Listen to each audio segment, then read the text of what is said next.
I just recently was at a bar and I was sitting next to this lady who looked a little down on her luck. She's like, smoking, her face looked like my leather sofa, and she just, she's drinking scotch, which is interesting. I only know 3 women that drink scotch.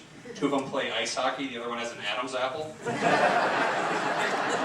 And so she's smoking, and I became pretty convinced that smokers, as long as they're like getting that nicotine in them, they just agree with anything you say, or at least I say. Because she's sitting there, she's like, Detroit, that's a good city. Passion of the Christ, that is a movie that's fun to watch more than one time. No, but she's drinking scotch. She's offering some to me, and I don't drink hard liquor anymore because every time I drink hard liquor, something bad happens. Like the last time I drank hard liquor, my mom found me passed out in my parents' front yard dressed up as Santa Claus. That was the worst 4th of July of my life. No, I stick to the Coors Light. I mean, it's a mediocre beer, but I like it because it's got the cold-activated cans, If the mountains are blue, it's cold. That's awesome for anyone that doesn't have any feeling in their face, mouth, or hands.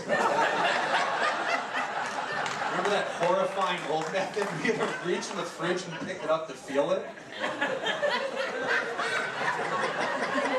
Yeah, well, I do that when I can use my eyes to see that it's cold, and it's sorcery to drink it from across the room. I think it's like you guys are some real pioneers in the nourishment industry.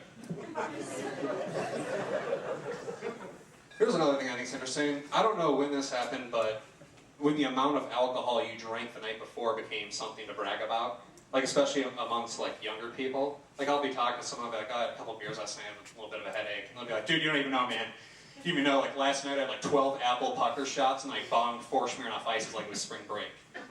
Like, that's nothing to brag about. Winning the Tour de France 7 times with 1 testicle, that's something to brag about.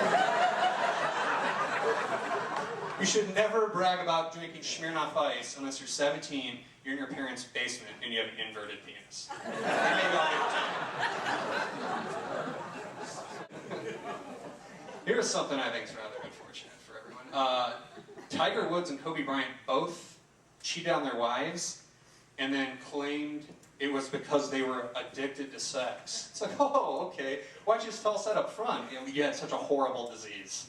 Seriously, continue with infidelity and we'll put on 7th Avenue and have a group cry for you. No, 2 multimillionaires who travel the country all the time, cheat on their wives, and then claim it's because they're addicted to sex. Yeah, and Carrot Top's not creepy. It's not like I'm addicted to sex, but I can just handle it working as an accountant from day to day. No, they cheated on their wives. You want to know a pro athlete that's addicted to sex? Ben Roethlisberger. That guy sexually assaulted someone and he has 2 Super Bowl rings. How bad is your game? I have 2 Super Bowl rings. Get in the car. Oh, here's something. My dad just got one of those Amazon Kindles. You guys heard of these things? It's like a little portable library. It's like supposed to be better in your eyes or whatever. And that's when I was like, oh, I was excited you like that thing. He's like, oh, it's great, man. He's like, I can have 1,500 books on here at one time. So you should think about getting one. I was like, 1,500 bucks? I was like, oh yeah, I should think about getting one, because I forgot I have that one trip coming up next week that lasts 3 centuries. 1,500 bucks? I don't have that many songs on my iPod. That's ridiculous, man. I work as a CPA during the day, which is pretty, it's depressing, but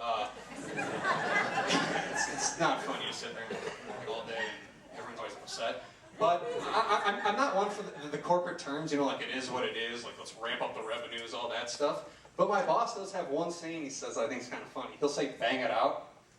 They come back, hey, we just need that inventory report, why don't you just bang it out before you leave? Like I'm going to sodomize an Excel spreadsheet or something. But he says it so much that I start saying it now. I'll be like, oh, hey boss, we got a couple customers returning some items, I'm just going to quick bang them out. I work with this one kid. It's kind of different. He wears like jellies, mittens and stuff, and it's cold. I don't know, it's kind of weird. But I was like working with him late at night, one night, and he's like, I looked at him, I was like, I don't know, man, we should probably just bang it out. And he's like, really, you want to? And I was like, no. And he reported me to HR because he said I was homophobic, and I'm not homophobic, I'm just not gay. But, I don't know, anyways, that was the last day I worked at Baby Gap. Thank you guys, I'm TomBuckman.